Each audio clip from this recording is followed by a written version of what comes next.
이런 현상을 봤을 때 다주택자가 만약에 지금 현장에 나선다? 여기 다주택자 풀어준 거잖아요. 다주택자를 왜 풀어줬을까요, 여러분? 왜 투기꾼들을 갑자기 풀어줬을까요? 여러분 안녕하세요, 롱장입니다. 저는 이제 반년 동안 문의가 있어도 강의를 하지 않았었고요. 제가 원하는 시그널이 나와서 강의를 만들었다고 말씀을 드렸고 또 강의에서도 그 말씀을 드렸습니다. 그런데 보시다시피 뒤에 따라 나오는 것들이 이러합니다. 당연히 이런 것들은 누가 맞출 수 있는 게 아닙니다. 누가 어떤 발표를 하고 어떤 완화를 할지는 맞출 수 있는 게 아니에요. 근데 그게 아니라 제 얘기를 계속 들어보시면 느끼셨겠지만 이게 나올지를 맞출 수 있는 게 아니라 지금 임대인한테 필요한 게 뭔지, 임차인한테 필요한 게 뭔지, 정부에게 필요한 게 뭔지, 은행에게 필요한 게 뭔지를 계속 따져보면은 세상 이치가 그렇거든요. 정권에게 필요한 게 뭔지에 대해서 저는 계속 탐구하고 연구한 거예요. 왜냐면 제가 영상을 통해서 여러분한테 자극을 주려고 한 게 아니라 지금 시장이 그렇게 좋으면 그대로 가져가시라고 말씀드린 적이 있는데 그대로 못 가져가요. 이게 정부는 시세가 오르던 내리던 관심이 없어요, 여러분. 상관이 없어요. 우리가 상관이 있다고 우리가 믿고 있는 거지 정부는 부동산 가격이 오르던 내리던 관심이 없어요. 이분들에게 중요한 게 아니에요. 가격이 오르거나 내려서 어떤 영향이 오는가가 중요합니다. 그래서 그런 걸 토대로 계속 분석을 했던 거고요. 이번 주 강의는 원래 스케줄보다 좀 더 빨리 올리도록 할 예정이에요. 왜냐면 내용들이 이미 들어가 있는데 조금 더 빨리 보셨으면 좋겠습니다. 그걸 좀 공지를 드리고요. 시청하시기 전에 구독하기, 좋아요, 멤버십 부탁드리고요. 멤버십은 매주 토요일 라이브를 진행하고 있습니다. 이번 주 토요일이 크리스마스 이브랑 크리스마스여서 어떻게 해야지라고 고민을 했는데 요거 빼박이네요. 그죠? 좀 잘 준비하도록 하겠습니다. 지금 발표는 나와 있지만 다 된 게 아니라 이게 적용이 된 것도 아니고 시간이 걸릴 거고 그리고 아마 이런 예상들을 하실 거예요. 이게 지금 여당 마음대로 되겠냐. 발표만 하고 야당이 있다. 반대할 거라고 생각을 하시는데 이게 야당이 반대해서 안 되는 게 있고 안 된 다음에 우회하는 방법들이 있어요. 참고로 여기 나와 있는 것들은 지금 여당이 마음만 먹으면 다 할 수 있는 것들이에요. 야당이 반대를 해도 법이 좀 지저분해져서 그렇지 다 가능을 하고요. 여기서 끝나는 게 아니라 규제 지역도 추가로 해제를 할 거고 지금 규제 지역 해제하면 어디 하겠어요? 서울 인근이랑 서울밖에 없어요. 그러면 이 규제를 푼 거에 대한 혜택이 더 늘어나는 거고요. 그리고 나서 이제 또 은행들 대출에 대해서 특례를 만들었잖아요. 그것도 연달아 나올 수도 있어요. 전세자금 대출도 마찬가지고 앞으로 이제 규제를 풀어 나가는데 이런 생각이 또 드실 거예요. 야당이 반대하거나 국민들이 싫어하면은 정부는 안 할 것이다. 제가 그래서 미리 영상을 여러 번 만들었죠. 지금 시장이 좋으면 가져가시라. 시세가 폭락하고 다주택자가 못 버티고 예전 국민들이 원하는 이 시장이 좋으면 규제 풀 이유가 없다. 그대로 가져가시라. 그런데 정부는 절대 그렇게 못할 것이라 여러 번 말씀을 드렸죠. 못해요. 이대로 갈 수가 없거든요. 필요한 것들이 있어요, 사회에. 이 방향으로 갈 거예요.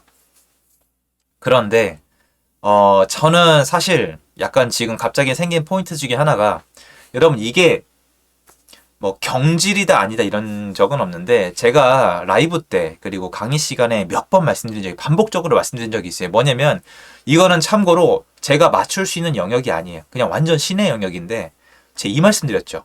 원희룡 장관님께서 현재 자리에 그렇게 오래 머무실 것 같지가 않다. 왜냐면 원희룡 장관님께서는 시장의 특정 작용에 대해서 굉장히 부담스러워한다.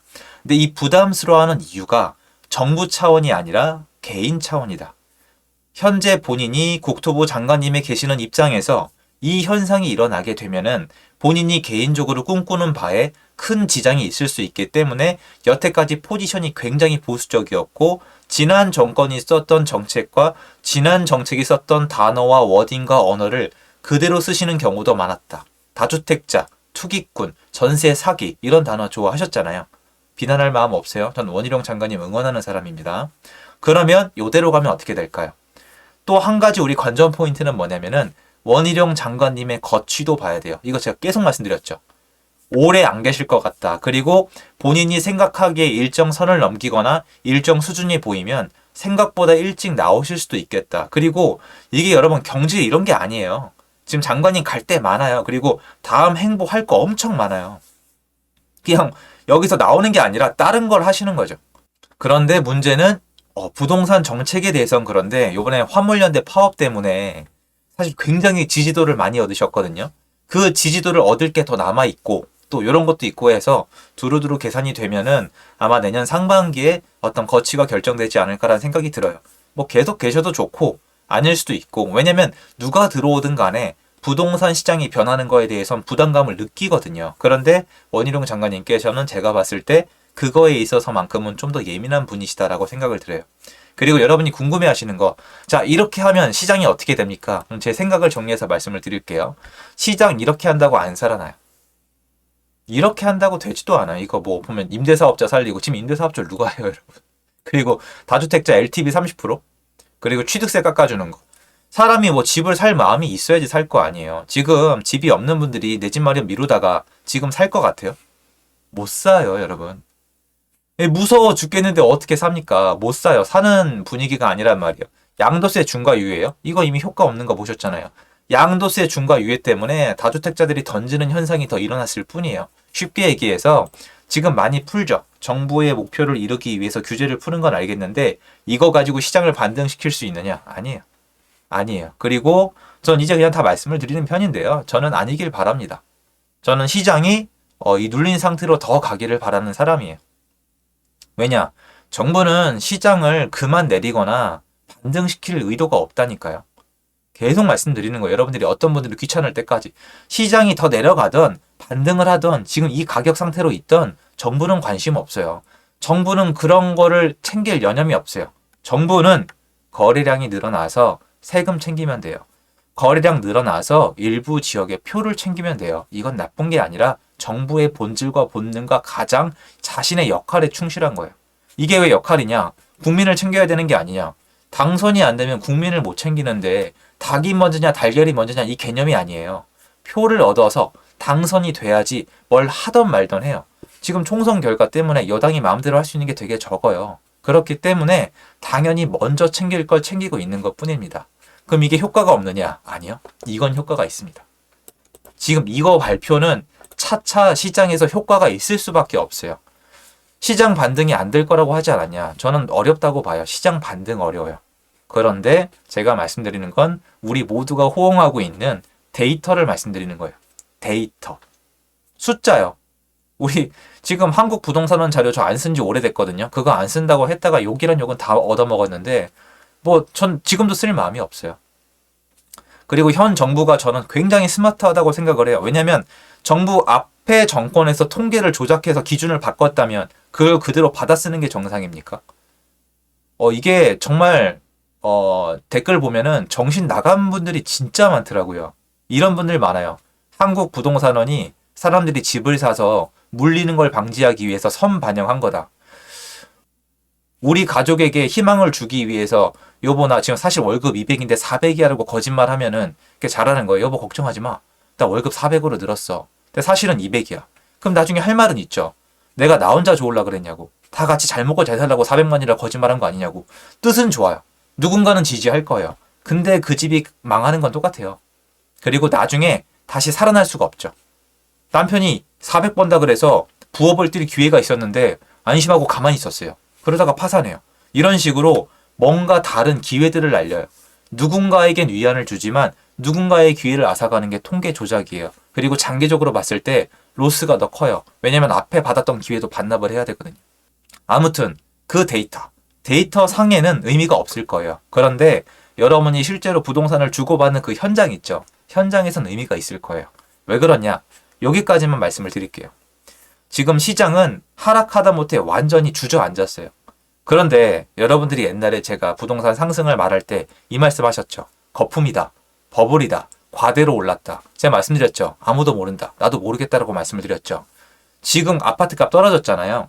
누군가 봤을 때는 더 떨어져야 돼요. 누군가 봤을 때는 떨어질 만큼 떨어졌어요. 그리고 누군가 봤을 땐 과대 낙폭이에요. 근데 그 과대 낙폭은 부동산의 특성상 데이터에 안 나와요. 왜 그러냐? 이게 말씀드린 거예요. 데이터가 그걸 못 보여줘요. 예를 들어서 집이 10억을 하다가 6억이 됐어요. 근데 사실 호가가 4억짜리가 있는데 4억짜리가 안 팔린단 말이에요. 거래를 하면 안 되니까. 4억의 거래가 될 수 있는데 시장 분위기에 따라서 4억이 팔릴 수도 있고 다시 걷어들일 수도 있어요. 이런 현상을 봤을 때 다주택자가 만약에 지금 현장에 나선다? 여기 다주택자 풀어준 거잖아요. 다주택자를 왜 풀어줬을까요, 여러분? 왜 투기꾼들을 갑자기 풀어줬을까요? 다주택자는 무주택자가 갖고 있지 않은 굉장히 큰 특징을 하나 갖고 있어요. 항상 이걸로 돈을 벌 생각을 해요. 항상 부동산으로 돈을 버는 생각을 하고, 두 번째, 싸지면 관심을 더 가져요. 싸질수록 싸게 받을 수 있으니까. 지금 굉장히 싸진 매물들이 있는데, 다시 말씀드려요. 그 사람들의 생각이에요. 제 생각인 거고, 여러분 생각을 대변하는 게 아니에요. 전 여러분 생각을 몰라요. 그럼 이 사람들은 뭘 사겠어요? 싼 것만 사요. 비싼 거 안 사요, 이분들. 임대사업자를 하든 아니면 LTV를 풀어주든 양도세를 풀어주든 취득세를 풀어주든 종부세를 풀어주든 이분들은 애시당초 비싼 걸 잘 안 사요. 그러면 시장에 어떤 현상이 있을까요? 맞아요, 여러분. 바닥 다지기 현상이 있는 거예요. 그거는 예상이 가능하죠. 바닥 다지기를 하고 약간은 들어 올릴 수는 있겠지만 그 다음은 이 사람들에게 달린 게 아니에요. 지금 긴축이 분위기에서 이 정도 규제 완화 갔다가 다주택자들을 몰려들게 할 수는 없어요. 다주택자들도 지금 공포에 떨고 있고 알게 모르게 신규 다주택자가 나올 수는 있겠지만 기존 다주택자는 이미 떠안고 있던 폭탄 때문에 어려워하는 분들이 많아요. 왜냐면 이거를 내가 잘 관리를 해야 되거든요. 그래서 거기까지 정리를 해드리면 될 것 같고요. 앞으로 나오는 거, 시행되는 거, 그리고 시장의 반응을 차차 지켜보면 되지. 지금 너무 힘드시기 때문에 이런 게 나오면 되게 설렐 수가 있는데 그렇게까지 반응하는 건 너무 이르지 않을까라는 말씀을 드리고 싶습니다. 아무튼 발표가 나왔고 당연한 수순이라고 생각하고 제가 생각하는 다음 수순들도 다 있습니다. 그거 나중에 다시 정리하도록 하겠습니다. 도움되었으면 좋겠고요. 제 영상 여기까지입니다. 감사합니다.